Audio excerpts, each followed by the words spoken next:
Hey everyone, today we're making a very unique Filipino dish called kare-kare.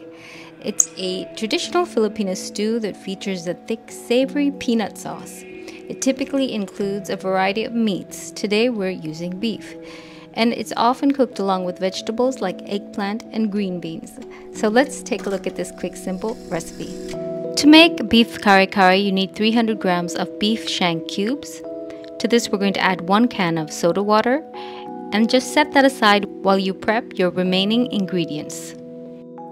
For the vegetables, we have 2 cups of long beans cut into 3-inch lengths and 3 cups of eggplant cut into elongated pieces like you see here, as well as 1.5 cups of bok choy thoroughly rinsed and chopped up coarsely, 1 medium onion chopped, 3 teaspoons of finely minced garlic, and half a teaspoon of black pepper, freshly cracked.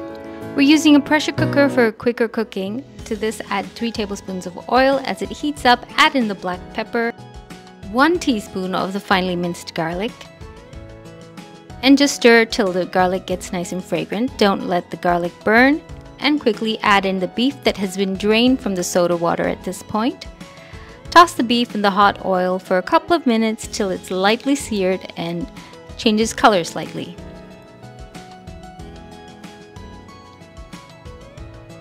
So once the color has changed a bit, we're going to add in just a little bit of salt to taste.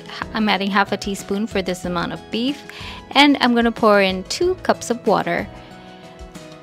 Now we're going to pressure cook this. If you're using an old-fashioned pressure cooker like this, cook for about 8 steam whistles. That just means cook until you hear that steam whistle going off 8 times. To a separate non-stick pan or wok, add 2 tablespoons of oil. As it heats up, add in 1 more teaspoon of the minced garlic and cook till fragrant.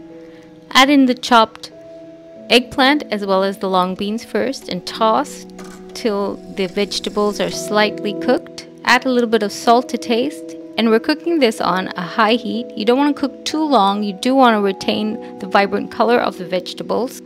Now we can add in the chopped bok choy and just continue to cook till the leaves soften a bit.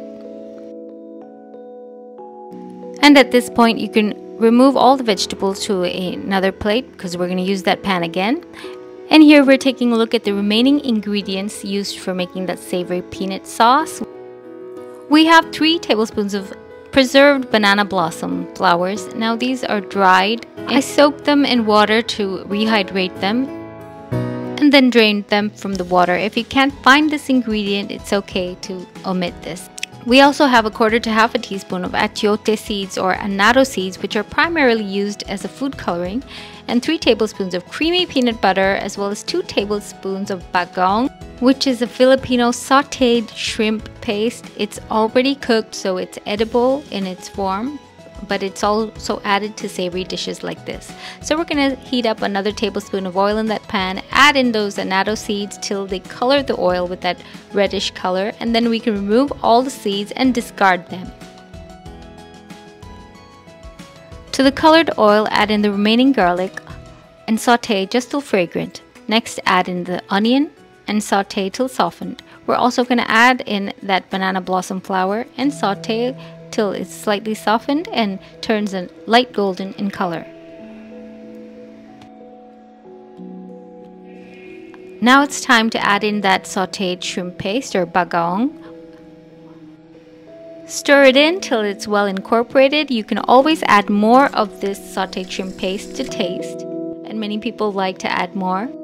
Next, we're adding that creamy peanut butter and stir it in till it's thoroughly incorporated and starting to look a bit creamier and slightly bubbly almost. By now, our beef is cooked and the pressure cooker has cooled down. I'm going to remove the beef pieces and add it to the sautéed gravy.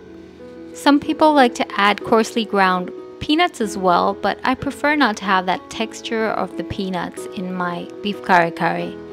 Add just enough of the broth to get a nice thick and creamy consistency. We can keep adding more broth as we need it. Don't add it all at once. And so you're letting that cooked beef absorb the flavor of that peanut sauce. Give it a taste and add a little bit of salt if you need it. And then we're going to add in those sauteed vegetables and just toss through. At this point, we can add more of that gravy and just simmer it till the sauce thickens again. And just like that, we have it. Tender beef in a savory peanut sauce with sauteed vegetables. A beef stew, Filipino style, beef kare-kare. I hope you enjoyed this quick video recipe. Thank you so much for watching. See you next time. Bye.